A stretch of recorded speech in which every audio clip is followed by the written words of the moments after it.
Welcome back, guys, to Women Empowerment Wednesday. So, you know me, the host, Victoria, and today I'm here with the beautiful Tanya out of San Diego, California. So, today she's going to be talking about like healthy boundaries, how we can stop people pleasing, because that's something that we all do, and just a whirlwind of other things that I feel like is going to help not only myself, but help you all as well. So, Tanya, if you could just introduce yourself. Sure. Thank you so much, Victoria, for having me on. It's great to be here with you.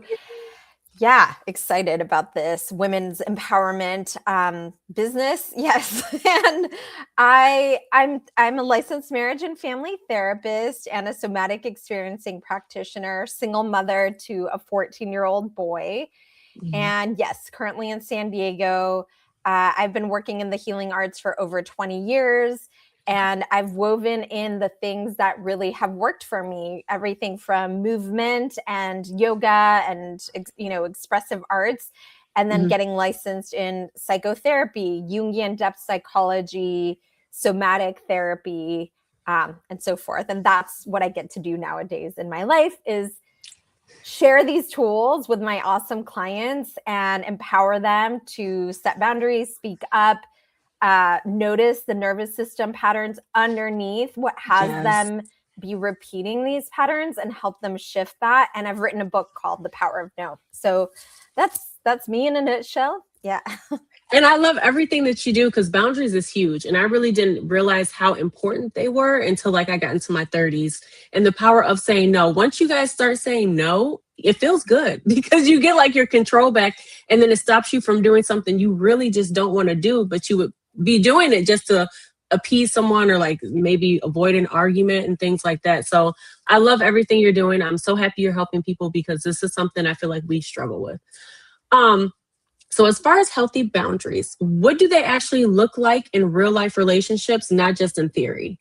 Yeah, great question. I think a lot of people think of boundaries as walls. And Hmm. I like to think of them more like the whole layout of your house. It's like you get to pick and choose who goes into your bedroom versus, your private bathroom versus Yeah. the bathroom outside like in the living room, right? And Hmm. it's like about you getting to design who has the access to the innermost parts of you or Hmm. where they have access to or don't have access to you, right? And so Right. it's about designing that and also how you get to be in the world. So a lot of women are afraid of being the B word, right? Like Hmm. be seen as that, right? So it's like you can set a boundary and at the same time show someone that you are deeply committed to that relationship and love them. Like I Okay. can say to my dad, I don't want to talk about that, but I'm so excited to go to coffee with you tomorrow. Where are we going to go? And it's like, it could throw them for a loop for a second because they want to get defensive, but then they're like, oh, but she loves me. And it's like, you could do that with boundaries. Okay. And I love that because again, like you have to set those boundaries. And so that was a cute example because even like as we get older, like you said, with our parents, sometimes they still feel that we're children when it comes to certain conversations. So, like you said, being okay, saying like, I still love you. I'm still excited to see you, but we're just not going to talk about that or I'm going to go home. You're basically letting them know how it's gonna, it's like Yep. how it goes. Cause I, yeah. I love it. I love it. So, how would you define like people pleasing from a clinical or emotional standpoint? Yeah, and I'm gonna go back one more thing I want to say, if that's Okay. okay, Victoria, Yeah, go before that ahead. I fully answer that. Sometimes it takes me a moment to Okay. to get it. And it's that, boundaries, the other thing about them is that you're often saying what you like. I think a lot of people think it's telling other people what to do, but that doesn't really work. Like you stop smoking or but you can tell people what you're gonna do. Like if I'm Hmm. around you again and you start smoking, I'm gonna leave. Like you Yeah. can leave. And so you have to be willing to back it up with like what you're willing to do or not and get honest with yourself because a lot of Right. us, let's think as moms, we are like, hey, child, if you don't do that, I'm going to take the internet off, but then we have to entertain them and we're not willing to like do that. So we have to Right. think about that. But moving on to the next question, just wanted to like clarify that part because that's important too. Yeah. What is like people pleasing that's just normal and like when is it like pathological or is it like a diagnosis or something like that? Hmm. I think we return to one of the basics in the clinical world is like when it's interfering in your life, you know, when Okay. it's really making in your life, you notice your life is disturbed by it in some way. Like you can tell, you know, for some people it's somatically their stomach is in a knot because they Mm-hmm. hate seeing that brother-in-law and he's always talking Mm-hmm. about that stuff, and you're like, oh my god, I hate having him in his, and you're somatically all, you know, in a panic attack. And for some people it's monetary, like they can't go into work and say, you know what, I need a raise, I can't be staying overtime, I can't, you know. And it's when it's having an effect on our lives that's, you know, noticeable like that, then it's when it's clinical worthy, like we need to get some Okay. help, right? Okay. And that makes a lot of sense. Okay. So what are like early signs that someone is stuck in like a people pleasing cycle? Early signs. Mm-hmm. I mean, I think sadly people notice it often when it's a little too late is Mm-hmm. what often happens, right? It's like, and I mean when I say too late is that, you know, you have a big loss, right? Like maybe Yeah. that husband that you let walk all over you leaves you and you're like, why did I do all that sacrificing for, you Yeah. know? And then you're really angry and upset, and then you realize, wow, I let him walk all over me, right? Mm-hmm. Or that job or something like that. um, I think a lot of these patterns are rooted in early childhood developmental experiences where Okay. our needs were not heard, were Mm-hmm. not met. When we spoke up about a feeling like, I don't want to go to Uncle Charlie's, and it was like, shh, don't say that, be a good little girl, just be quiet, you know, Mm-hmm. gotta go hug Uncle Charlie. And you're like, no, I don't want, you're going to get in trouble. And it's like the Yep. shutting down of your own natural boundaries and your own natural needs. Wow. Those are, I mean, that's usually the origin of it. And what's crazy about that? So, and when my son says like boundaries, boundaries, I sometimes look at him and I feel like it's because like we've been conditioned, like you said, when we grow up to like say like even if we didn't want to go someplace, you're gonna go because I said so. Whereas my son is like, Mom, I need boundaries. I don't want you to go. And I'm thinking that he's being smart, but that's just because of how I've been raised. So I need to check that. That's huge. Okay. Right. And I mean, it is a balance, right? Because there's things that you're just gonna, um, I think, you know, it's like parenting in those scenarios, you know, like a mom might have sat down and been like, hey, so you're feeling, you don't like uncle, you know, what's going on, tell me about Yeah. what you're feeling, and like let me hear it out. And in the end, the mom might say, you know what, we're still going to go to see Uncle Charlie, you don't have to hug him, but you know, Right. we're a family and we're going to go. It doesn't mean the child runs Right. everything or anything Right. like Right. that, Right. but it is about healthy parenting of those Mm-hmm. parts versus oppression or threats of you're going to lose this connection if you don't obey what I say. Right. And so that's important. So guys, if you missed that, replay and watch it again because that's going to be important as far as relationship buildings, like you said, with parenting. So thank you for that. Yeah. So why do you feel like it's hard for people to say no, even when they know like they should be saying no? Because of this thing we just said, is that at some Okay. point they learned that if they say no, they're going to lose the connection. Okay. They're Okay. afraid that if they assert themselves, they will lose that connection. Okay. Okay. And so the next question is, how does chronic people pleasing affect the nervous system over time? Yeah, well, it's almost like if you have, you know, a fence up and you Hmm. drive through it every day and you just roll over it, at some point that's just normal. You're Yeah. like, what? Like someone points it out and you're like, what are you talking about? I do that every day. Like that's not a big deal. Does it? It's Hmm. like already flattened. It's fine. And it's like, wait a minute, like there's a fence. Hmm. You like having your own space. You like having, so it's like your nervous system has overridden that. It's your neural pathways have, you Hmm. know, driven that path so much. It's takes time to rebuild that fence and to feel normal or like comfortable with like it's okay for me to have that there and to feel safe. Like Right. wow, that's like a whole new feeling again, right? And it And takes it getting feels used to that. good. And go ahead. No, yeah, it does often feel good, right? Like when Eh, you actually like feel into it. But mhm, oftentimes people can maybe feel good for a few seconds and then there's like an itch to like, wait, but like, is it really okay? And it's like, it takes mhm. time to allow your nervous system to adjust to like, no, like notice it is okay. Like, Yeah. and to retrain yourself to it's okay. And a lot of people are impatient and they want that work Mhm. to be like, well, but like it's intellectual. I already got it. Like it's fine. Yeah, Right. but the body took like 30 years to learn the other way. It's going to take a few months at To least. undo. And that's everything that she's saying is real, guys, because like I used to be a chronic people pleaser and I feel like I've done it, like you said, for 30 years. So trying to undo all of that, and your nervous system will settle eventually again when you start having those boundaries and not doing something that you don't want to do because you don't want to do it. And at the end of the day, I had a cousin who always said, like, it's always like all you can do is control what you do. You can't control what anyone else does. So you can control what you allow in your life and the different things that come in and out. So that's huge. Um, what are some simple ways that people can start regulating their nervous system when they feel overwhelmed by like guilt or feeling like they should do something that they don't want to do? Yeah. So I'll give you two different things. So Okay. one of my very simple favorite things to do to regulate myself is just notice my feet on the floor.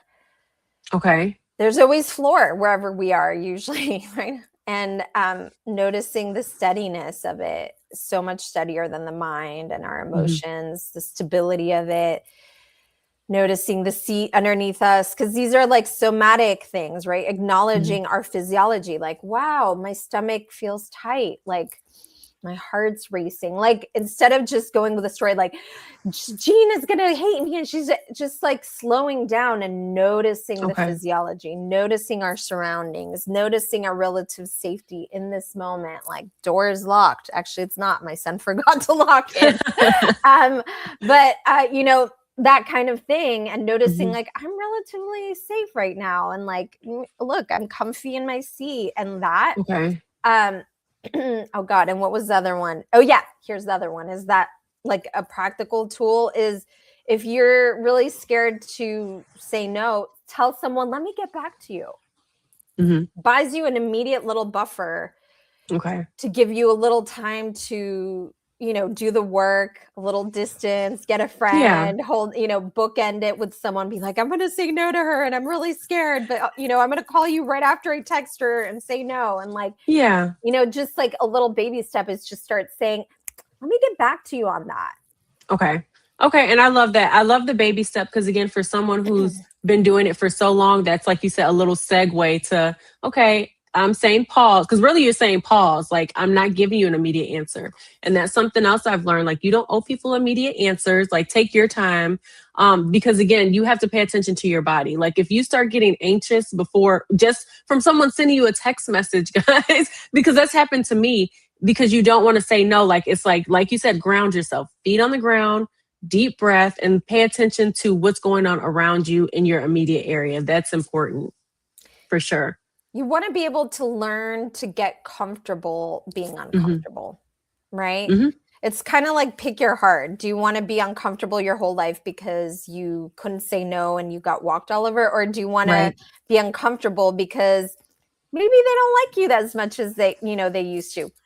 Can you, Right. and who cares? Like, so what? Like, you know what I mean? Yeah. Not everyone has to like you. Not everyone has to approve of every decision you make. You got to get really clear on those things and sort of lean in Hmm. and face some of those fears. But it's really important to do it somatically. Like, notice we, a lot of times we want to force ourselves or white knuckle through, but it's like I can also take baby steps and like kind of like get into the pool that's cold. Like, Yeah. I could also just like walk in slowly. That's one way. You Yeah. could jump in, but you could also like walk in Uh, slowly and get adjusted tiptoes. to the temperature, right? Okay. I definitely love that. And so that was good. So again, that's a good tip, guys. Um, so how do you help clients separate their identity from the role of being everything for everyone? Yeah. Because sometimes we take that as our identity. Yeah, that question reminds me a lot of my first program that I ever ran called Motherhood Empowerment Program, which is, Oh, yeah, I did that like, gosh, like almost 15 years ago. okay. And I had this packet that I would give them called the Vision and Sweat Guide. And it was a lot about like thinking about things like, what did you like to do when you were a little kid? What did you love Mm-hmm. to do? Like, what kinds of things like really lit you up, and like what were your interests? How Mm-hmm. did you envision your life? What were your dreams? And I Mm-hmm. still think to this day that kind of work can help us attune to our identity Yes. that's there before. I love movement too. I do this thing called Body Lab with people where we do this free movement. And I think movement can also really connect us when it's not performative. It's not like Mm-hmm. ballet where it's like about how it looks. It's about like, how does my body want to move? And when we let ourselves move from our body versus our mind, we kind of realize things we already know. Like, most Okay. people already know things. It's just that they've let their head kind of get ahead and be thinking about how it looks, or future tripping, versus actually be present with, yeah, my body really just doesn't like that idea. Like, no, I'm a no to Yeah. that. We kind of know. So connecting to our root, our childhood, our dreams, our visions, our hopes for when we were little, our hobbies, everything we liked, and coming back to the body. That's how I see, like, we know what our true identity, separated from the pattern of people pleasing. And I love that because I feel like a lot of people do the inner work now, but going back to childhood for so many reasons and just taking a moment to say like, what does she want in this time? Like you said, going back to like the hobbies and the things that you like. I think that's so important. Um, and so the next question, I feel like personally I can resonate with this, but what role does self-worth play in the ability to set and maintain boundaries? Yeah. I mean, I kind of want to hear what you have to say, because you sounded like you had, yeah, I'm like, Because like I've gotten so excited because like again, when you say no and you set these boundaries, it's like a new chance at life. I don't know how to explain it, but you get so much like self-worth and you learn so much respect for yourself because it's like you're not allowing anyone to treat you poorly, and you're setting those boundaries to let people know like this is what I'm tolerating, and I'm not doing it to hurt you, but I'm doing it to protect my peace. Because as I'm getting older, you can't put a price on peace. It's just completely priceless. So anything that disturbs that, I've learned to pay attention to my nervous system, to pay attention to my body before my mind reacts, because my body's going to tell me like, you're not safe here, something's not right. So just being in tune is, I feel like, extremely important. So I feel like because I've shown myself um, grace and I'm continuing to grow on myself and just paying attention, more aware, I feel like it's increasing my self-worth for myself. that makes a lot of sense, because it's like Yeah. people pleasing, when it's chronic and negative, is Hmm. you are basically abandoning yourself, Hmm. or putting other people's needs before yours, to the detriment of your own, right? Yes. It's not just like a polite, like, oh, here, you go first. It's like to the detriment of yourself. You're literally starving yourself of something, of time, Hmm. attention, money. It's something, to put someone else's needs first. So when you actually start allotting some of those resources back to yourself, like my master's thesis was called Redirecting the Qualities of Caring and Nurturing Toward Yourself. Okay. Like, right? Like, think of a plant that starts getting fed, and like you're calling it self-worth, like whatever that, like, yeah, like you're getting that caring on Yeah, you, and that's going to have an definitely. impact, right? It's like, I'm not abandoning it, has like a satisfaction that's like, Hmm. yeah, like a ring to it that's like, yeah, feels really good. Yes. So then, as a single mom, how has motherhood shaped your understanding of boundaries and emotional capacity? I feel like that can resonate with like a lot of people.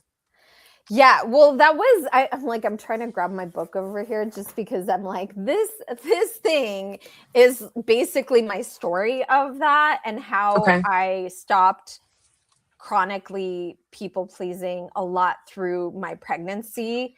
I even talk about the literal example of how pregnancy is often when a lot of women do start to realize they have been chronically people pleasing because, or over giving, over functioning.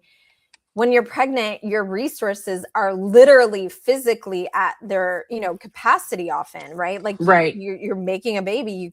You don't have the capacity to do some of the things. And so you start to realize, or you have a young toddler, a young baby, and then a lot of moms will have problems with their partner because of that. Like, you're not contributing in the way I need you to. You're not showing up, right? And it's like very, very common because, it's like a baby will have so many needs and you realize they need to be met and it's non-negotiable. So a lot of women, it's easier for them to meet the baby or child's needs than for their own, which is a little sad in a way, like, right? Like it wasn't enough just your own needs, but the child kind of raises the flag to you like, hey, you got to stop doing that because I need your time. I need your attention. Right. And oftentimes we start realizing like, wow, I didn't have a mom who did this. I didn't have a caregiver who gave me this kind of attention or food or environment or whatever it is, affection, whatever it is, right? And we start thinking about that, and that's all connected. So for me, I definitely, realized I couldn't be partnered with the person who was the biological dad of my son, and that was a really hard choice culturally. I felt a lot of pressure even from other women who were sort of shaming me into like, how dare you? Like that's not okay. And it's like, it really made me see how sad it is. Like how I was finally recognizing my own capacity and needs. And it was like, again, trying to get dismissed and shamed or blamed for it. And it led me to be fascinated with it, which is what ultimately led me to write my master's thesis. Also studying, a lot of people think in courts, moms get the advantage, and it's actually not true. Women are held to such a standard where it's like the mom always has to show up. And if she fails once, that's a huge no-no. Just once. But the dad, he's just the dad. But he showed up once. Oh my God, all praise to the dad. And it's like, it's such a double standard. And you can read about it. Don't take my word for it. There's amazing Phyllis Chesler has all kinds of books on this where she's done a ton of research on courtrooms. There's all kinds. Talked to a mediation lawyer recently who was telling me the exact same thing. Like now in 2026, it's not so sad. Like a fact, right? And it is a fact. It is sad, and I think being a single mom has both, as much as it was a challenge in so many ways, it also has given me a great strength, because having to say no to those things was really hard, but I've gotten to be a young man. My son is now 14 and he is a fine young man. He is emotionally intelligent. He knows how to speak up for himself and set boundaries, but is also gentle and kind and emotionally attuned. And it's just very, very rewarding. Yes, you did a great job, Mom. And I wanted to say, I'm sorry that you went through that, but I feel like, when we go through things, again, something greater comes out on top, and you're able to help like so many different women. So thank you for choosing you, because that's important. And that's the example that we got to set for our young boys for sure. So I'm extremely proud of you, and thank you for sharing your story. And then just to go back on your book, where can people buy that? I'll put everything like in the description below, but if you want to go ahead and let us know. Thank you. Yeah. I mean, you can get it's on Amazon. Okay. It's on Kindle and paperback. And you can also get it on Ingram Sparks. But yeah, Amazon is kind of widely available. And then The Power of No, because I want to get it too. The Power of No. The Power of No, Reclaiming Boundaries, Safety, and Your Voice Through the RIFRA Method. Perfect. Okay. New York bestseller. But okay, so how do you model these healthy boundaries for your 14-year-old? Because I feel like that's important, especially with them being teenagers, to know, like, especially at school, like how to have that in place. So what do you do? I mean, he knows that I am very available for him. Like, we're very, very close, and I'm very affectionate, and he's my Mhm. priority. But there's times when I'm like, I need alone time. And Yeah. I am very clear about that, and I take it unapologetically. I feel like we often, there's that whole feeling guilty, and I've worked with a lot of moms who feel guilty. That's a Mhm. whole nother thing we could talk about. But I'm very unapologetic about time for myself, or my own self-care, or my own Mhm. work, my own friendships, my own exercise, all of it, because I know that I show up better when I'm well cared for. That's who I am as Yeah. a mom, right? Exactly. I think, let's see, otherwise, I mean, he knows kind of, for example, he likes gaming, and he has to get certain grades if he got that over time. He understood, like, if I Okay. want a game and I want to do it like the way I want to do it Mhm. competitively, I have to get certain grades, and mom then won't bug me about it. So, Exactly. so it's like, Things okay, would be peaceful. yeah, Just listen. It's like that's yeah. all we ask. Okay. So what inspired you? I know when me and you talked, you were in law school, right? Yeah, I Previously? did. I'm not in law school right now. I did law Right. school. Yes. Yeah. So I wanted to ask you, like, what caused, like, or inspired that transition from law school to becoming the licensed marriage and family therapist that you are today? Yeah. So, I mean, when I was younger, I really loved the arts, and I wanted to be like an actress and I loved singing and moving and everything. But Hmm. part of my own people pleasing was that my dad was like kind of against, like, he was like, Like, you don't make no. money from the arts. Yeah. So I didn't have all these tools that I now have. And this is Hmm. one of the programs I do is all on this. And so I ended up going to an Ivy League school, and I had really great grades growing up, and I had a lot of, gifts in both the arts and in intellectual academics, right? So Yeah.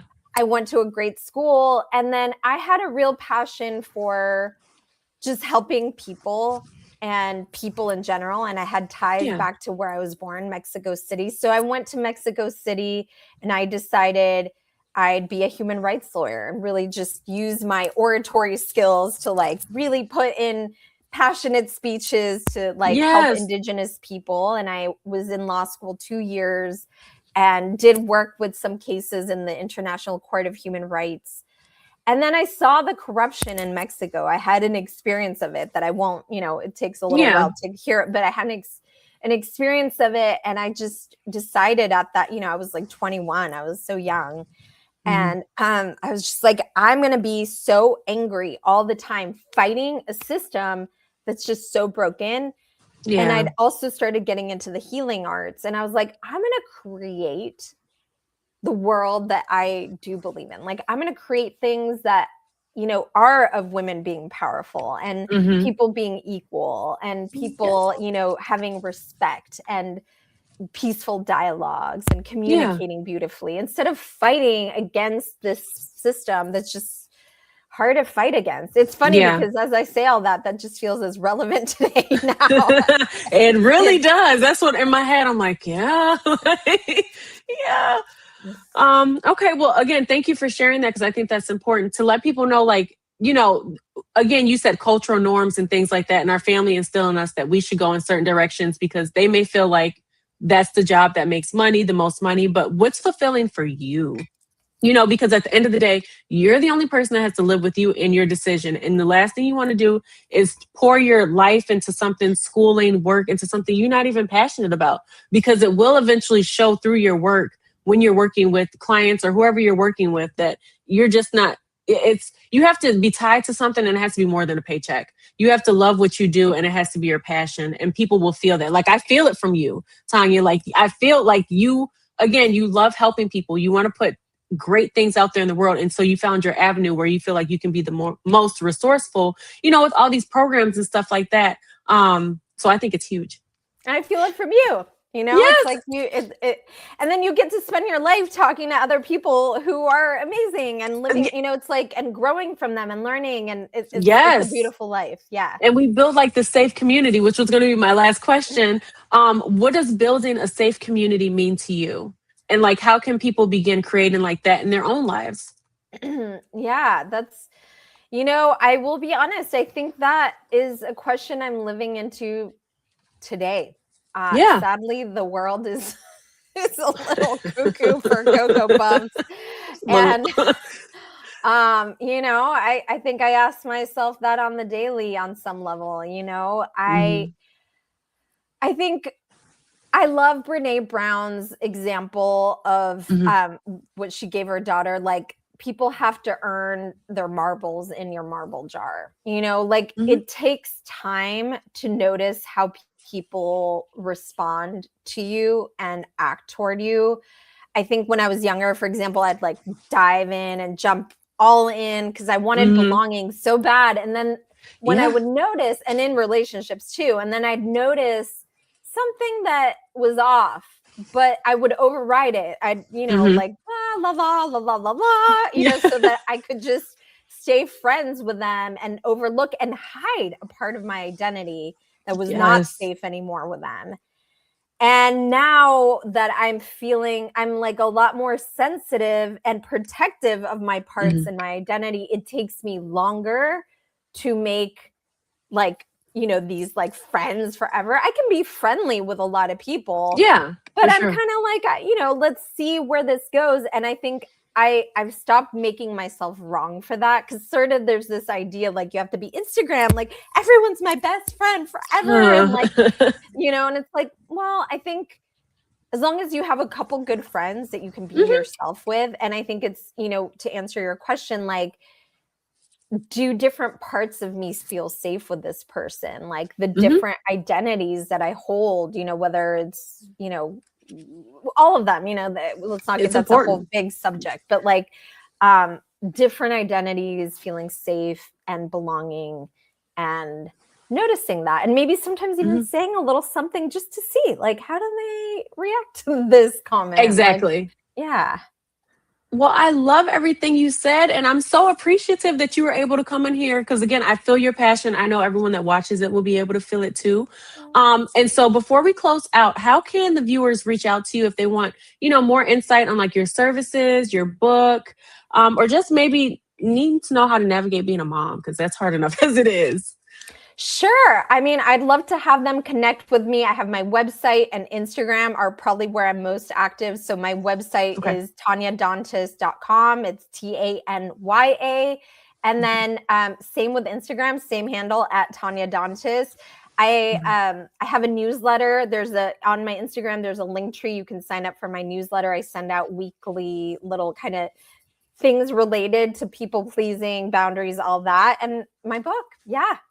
Yes. Okay. And so then I'll make sure I put everything below too. But like I mentioned, thank you so much for coming on here. I know that you've added value to myself. I cannot wait to get your book, but I know that everyone that has watched this would have some type of value as well. So thank you. I appreciate you. And again, as always, guys, we want to create like a safe environment for us to feel empowered, to feel heard, seen, valued, all the good things. So if you want to come on Women Empowerment Wednesday, please reach out to me because I am here for you. Tanya is here for you. Again, we're building a safe community to let you know, like, it's okay to pivot at any point in your life you want to pivot. It's okay to have healthy boundaries because they are a necessity for your health. Like, most importantly, for your health, not just your mental health, but your body, because your body will feel it. And yeah, and so I'll put all that information below, but that is all we have. So thank you for joining us.